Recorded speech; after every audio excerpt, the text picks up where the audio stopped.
Hey guys, this is Gaijin Hunter. I just got back from the E3 game show and I wanted to talk to you about my thoughts and impressions of the live demos I saw of Monster Hunter World. They are going to show off a live demo on stream for Japan, I believe on the 20th this month, so we should have a lot of videos so you can see exactly what I'm talking about. But there's a lot of really good information in here that I think some of you who might be a little bit worried or a bit curious, maybe this will help you and at least ease your fears until we finally get to see a public showing of the gameplay. So they did a behind the doors 20-minute demo, which you can line up for at the E3 show, and I saw it 3 times. It's a 20-minute demo. I saw it once, which was the solo, and then 2 times I saw the multiplayer demo. They had very specific bullet points that they wanted to show off, so they definitely scripted it. But the reason why they did it as a live demo, as they described, and I can definitely confirm, is that because the AI in this game is so rich, they had no idea how it was actually going to play out. They had a very good idea what they wanted to show, but almost more oftentimes than not, things went off script, monsters decided or caught on and did different things, and they had no idea what to expect, which is incredible if you think about it. I mean, imagine you're having a non-final code of your game and you're showing it off, and you're not sure what the monsters can do. Monster Hunter is famous for having monsters that don't cooperate when they're doing live showings, so I thought that was really brave of them, but also shows their confidence level in what they were showing. So I'm just going to nail down the points, because if you listen to all the impressions, you're going to hear a lot of the same things. So one of the first things that they wanted to show off, and I could definitely confirm, was the lush environments in the ancient forest. Now, I know the trailer made it look like it was kind of Gears of War-y in that there really wasn't that much color. One, this is a forest, so it's not the only map in the game, obviously. This is just one. But it had a lot more colors and was a lot more vibrant than I thought it was after I saw the trailer. So that was pretty cool. There was lots of interesting parts to this map. There was the dense forest areas, there was, the riverbank in which the monsters were just doing their thing, whether it was just drinking water and moving on, hunting each other, you name it. Really, we just got a good chance to stop and look at the AI moving, and all the monsters had routines that seemed a lot more complex than we've ever seen before. Then we saw a large monster come out and eat an entire Apnatoth, which was really funny, and then just run away. So what they had to do was they had the hunter following that monster to find out what it was doing. Just try to show off that you can watch these monsters and you can actually see them live and act as if they were living creatures. So you follow the monster, it throws it up for the pack of the smaller monsters, and you got to watch out, because if you have a pack of smaller monsters and you trigger them off, they could really get in your face. So they were showing off the slinger tool, which every hunter has no matter what weapon you have. Not only do you get a grappling hook for moving around the areas really fast and easy, also knocking down things like nuts from trees and stuff like that, but you also get the ability to do a slingshot with one of the nuts. So you can take a nut and fling it, sort of like, like a nut from a tree, and it'll make a noise, and then it'll draw in monsters and they'll leave you alone and stuff like that. So that was pretty cool, but it's not like Metal Gear Solid or anything like that. I think these are just really extra icing on the cake when it comes to hunting. Another thing they were showing off was the scout flies. So you got this little flask on the bottom of your hip, which holds these scout flies, and as you go and you find tracks of the monster you're trying to hunt, they'll get stronger and better about picking up the scent, and eventually they just know exactly where the monster is and you can just follow them. It seemed like it was an interesting way to do it because it's such a large map, but it's not like it's stealth gameplay where you need to track the monster and without it you're just hopeless.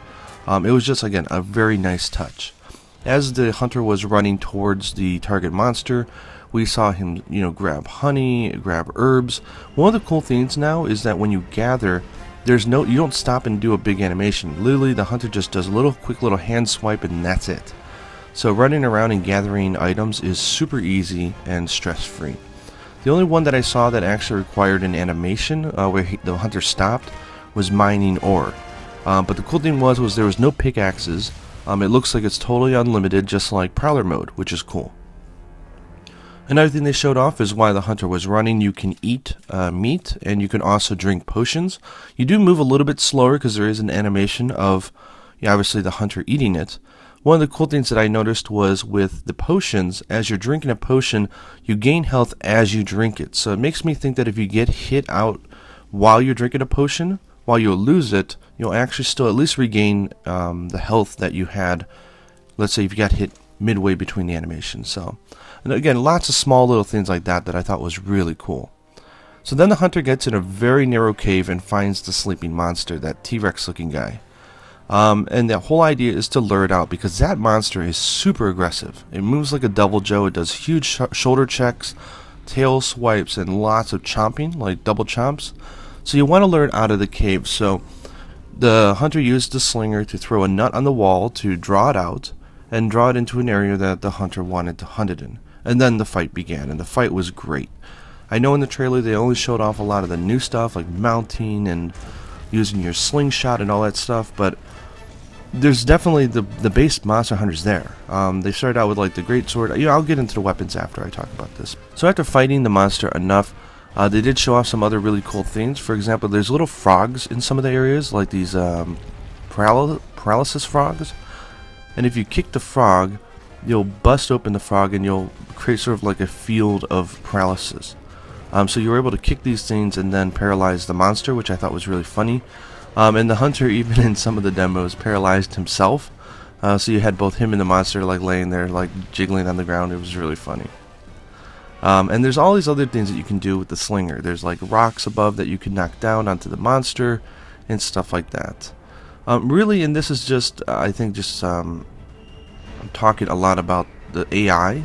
The small monsters are really complicated with the AI. When a big monster joins the area, you'll see some of them stand back and look for opportunities to do something. You'll see some of them run up trees, all sorts of different stuff. One of the tactics that the hunter used in the demo was to throw a piece of meat on the ground to distract the smaller monsters, instead of having to deal with them on top of the big monster. So that was neat. But there's definitely an ecosystem, and that leads us to the next point. So what happens is the hunter fights the monster until it gets enraged, and when this monster got enraged, it would follow you anywhere. And then the demonstrator would lead it all the way up to the Rathalos nest at the top of the map. And in the Rathalos nest, there's an ecosystem where certain monsters don't like other monsters. So I think understanding that is going to be really interesting. And the Rathalos just went crazy on the large monster and did a lot of damage. And the whole idea there is you're supposed to break the dam, and it sends like a waterfall, which is supposed to wash the Rathalos out of the area so you can finish the hunt. But in a few of the demos that they did, they all went down the waterfall together. And it created this really chaotic scene where you had the Rathalos, you had the other monster, you had the hunter, and it was just total chaos. And the game's frame per rate withstood it all. It was just seamless. It was amazing. They also wanted to show in the demo the hunter carting, because the carting system is there. So I believe it's 3 carts, but they never specified, but that's what it looked like. And then when you go back to base camp, either after you cart or you can even fast travel to base camps that you find, it appears that there's more than one in the map. You can change out your gear. So what they had was the greatsword users swap out to a heavy bow gun and then go in there and start shooting the monster like Gatling gun style. So I definitely like the idea that you can switch between Blade Master and Gunner. I think that's one of the reasons why a lot of people didn't touch Gunner, was just because it requires you to throw away everything and, stuff like that. One of the things I wanted to note in case you didn't know is that, and you can toggle this on or off apparently, is that there's a damage indicator when you hit the monster. And I know that sounds really weird, but hear me out. It actually works out really nice, and I actually think I'm going to keep it on instead of turning it off. You don't see the health of the monster, so you still have to really observe it and understand what's going on.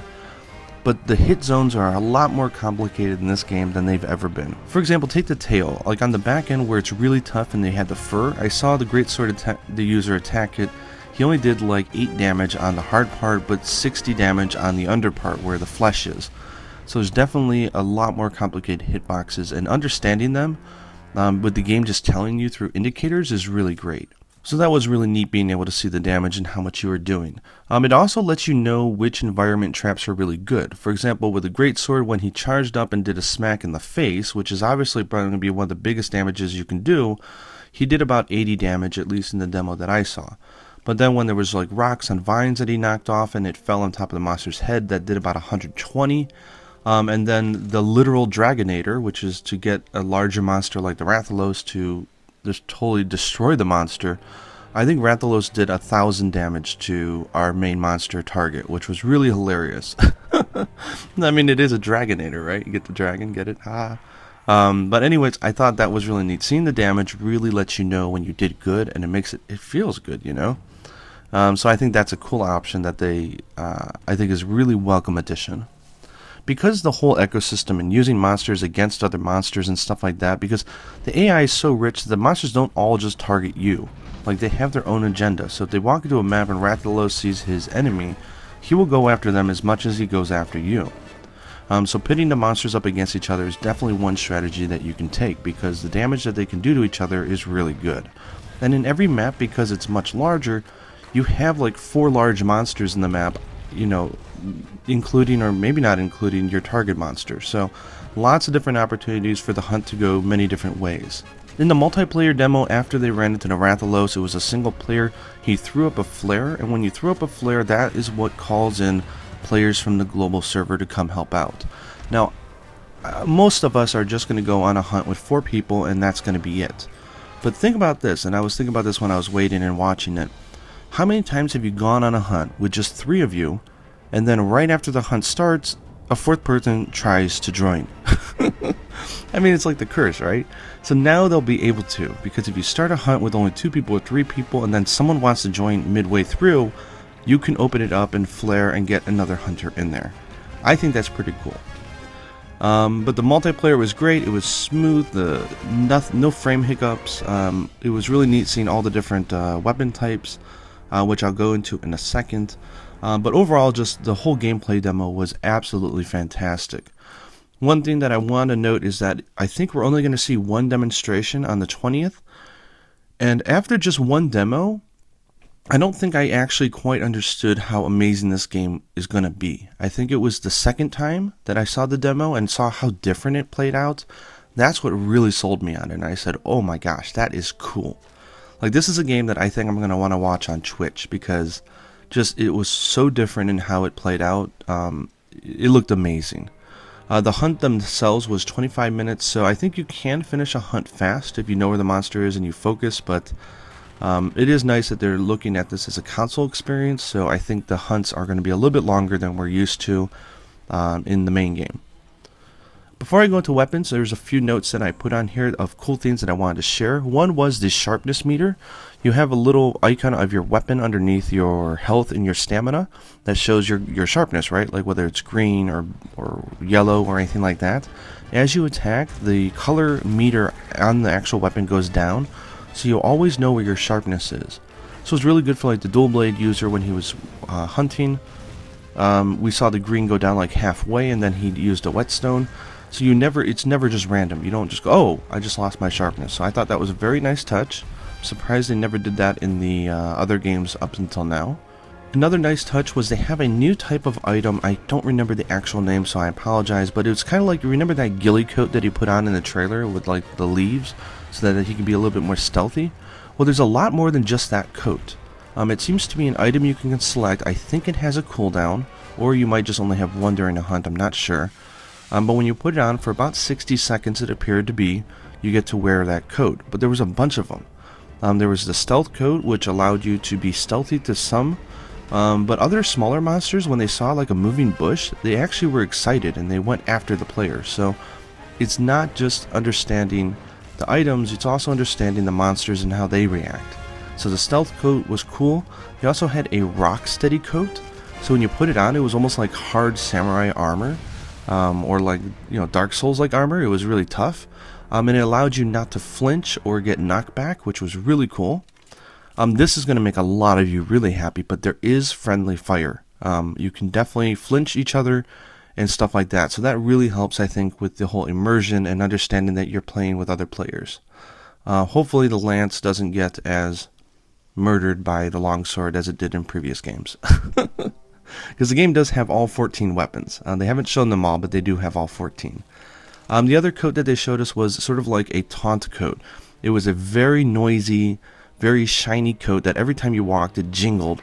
And it was one way where in the demo, they really wanted to get the monster up to the Rathalos nest, but it stopped being enraged and just said, you know what, I'm done with this hunt, and it just left the area. So the director was a little worried. He was trying to get him up there so we could see the Rathalos, so he put on this taunt code. I'm not sure if they actually wanted to show this yet, but he did. And then the monster was really enticed and followed him up there, so that was cool. So I imagine they're going to take a lot of these sort of codes and put them in the game. And the last thing I want to note about the actual world was just the amount of different interactive things in these environments. All the trees appeared breakable. They got the monster to break tons of trees, tons of structures. Sometimes when you break a tree, it'll create sort of like a vine trap that you can put the monster in and then attack it. There was like flowers you can hit that would spew out poison and make like a poison puddle. There was the frogs, obviously. You could hit them and create either a poison mist or a paralysis mist. There was also flash bugs. So if you went up to a flash bug and smacked it, it would create a flashbang, which would then obviously stun the monster. So instead of it being an item you have to carry, it was part of the living environment. So it's just so many interactive things in this world. It was just amazing. It was an absolute playground. And I think this is a good point because when games just get large for the sake of being large, I think it creates bad gameplay. But for this one, they really found a way to make every element of that world interactive. There's places to hide, there's things to break.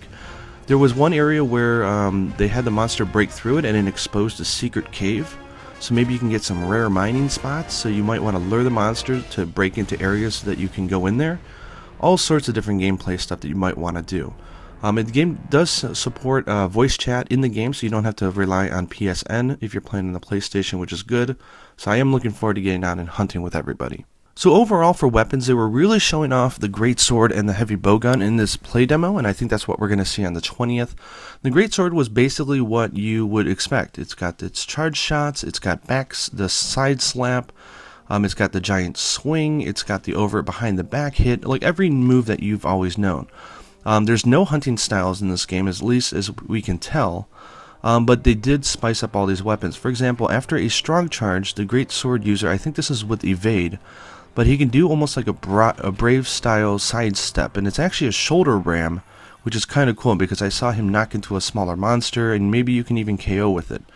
But after you can do, like I said, a large attack, you can do a evasive shoulder slam, or you were able to do a somersault forward, almost like that new hunter art that we saw in Double Cross, where I think they call it the moon slash, where you do like a somersault and a hit that's really heavy with your weapon. That was really cool. And there was the strong charge. So again, it was much more nimble. It was almost like the brave style in a way, but it seems like they're definitely buffing up every weapon with tons of new things to do. Then all the weapons appear to have a super attack that really takes advantage of the verticality, whether it's jumping forward off something or jumping up in the air and then slamming down. We saw this with a bunch of different weapons, so using your environment and all that verticality is going to be real key. The bow was really cool. I don't know what more to say about it except for switching arrows and coatings was really easy, and some of the animations are just badass. Like for example, the bow hunter took an arrow and then scraped it across the ground to make it sort of catch on fire, and then charged it up and hit the monster, and that was really cool. Seeing the bow hunter charge up and hit in a very nice area and hit for like 5 hits was cool. It looks fun.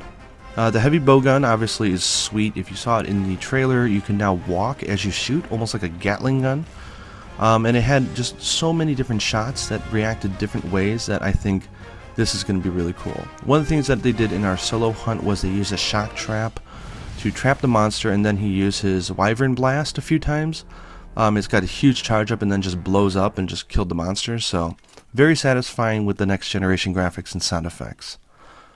We also had a multiplayer hunt where they showed off the longsword. The longsword was exactly how you know and love it. The spirit combo had really nice effects, so it felt less like a fantasy game and more like it was sort of like a demon drug. Like you could see like just this red energy gather around the hunter when he did a spirit attack. And it had this amazingly cool like move where he did a forward lunge, stab forward, stops for a second, jumps high in the air, and then does a downward slash. He missed it many times, but it looks like it would be an amazing aerial move that you can do in the game. One time when he nailed it, he did mount the monster, which if you saw in the demo, when you mount a monster, the game is very different. First you start out by stabbing it, and it only does like 1 damage. It's like nothing. But when you stab it and then it tries to shake you off, the idea is that you're supposed to move, because it's going to try to shake you like off its butt. So if you move up to its arm, then you'll be okay. And if you do this enough times, then you will be able to use your normal attack. For example, the greatsword, he was allowed then, after I think winning the struggle like 3 times, he was then able to do a charge slash to the face of the monster, and that looked really satisfying. In one demo, he even knocked off the snout, and he was able to carve it, so lots of breakable parts, which is, of course, a staple for the series. And then in the final run, they had Tokuda-san, who is like a major veteran in Monster Hunter. He was a monster designer, game designer, co-director, and now he's the director of Monster Hunter World, so that's big, because this guy, he's awesome. He's a dual blade user, so for the very final hunt of the day, they wanted to treat us all, and they showed us dual blades. When the hunter went into demon mode, he reverse gripped the weapons, and it looked really badass. There was like almost seamless combos from like the demon dance and to the slingshot to other moves as well.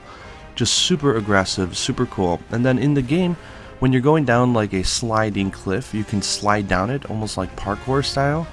Well, what the dual blade user can do is when he's sliding down and jumps off, he does what looks like the aerial attack in Monster Hunter Double Cross. And he just goes crazy, and we just saw damage numbers flying everywhere. It was really cool. I think dual blade users are in for a treat. The sharpness did not decrease that severe, so it didn't look like a pain in the butt weapon, but I think that's going to be really cool. Really excited to see what they do with the other things. We did get to see the Palico, and the Palicos look really adorable with the high definition graphics. I mean, yeah, I don't know what else to say. This is Monster Hunter as you know and love it, but with so much more depth. And I really agree with them that the living world is probably the greatest feature of this game with the new AI. All these monsters were really complicated. It wasn't as scripted or as, systemy as it felt in the past. So, very excited for us to get to see this, for everyone else to see it. The idea of getting larger monsters in the ecosystem to pit them against each other to do more damage is really fun. Yeah, I just can't wait. Anyways, I hope my impressions, I know they're really random, and I just been jumping around like crazy, but I hope it gives you an idea of what I thought when I saw it. I really, really liked it. As I said on the Cap community stream, which they invited me on to say something, I knew I was going to be blown away by this, but I didn't really understand I would be this blown away by it. Really, really impressive stuff. I really can't wait until they show us multiple playthroughs of that demo publicly so you guys can see everything. I hope you guys enjoyed this video, and I hope you enjoyed my Monster Hunter World coverage going forward. Once they show the gameplay demo on the 20th, I will do a full commentary over it and we can see it together.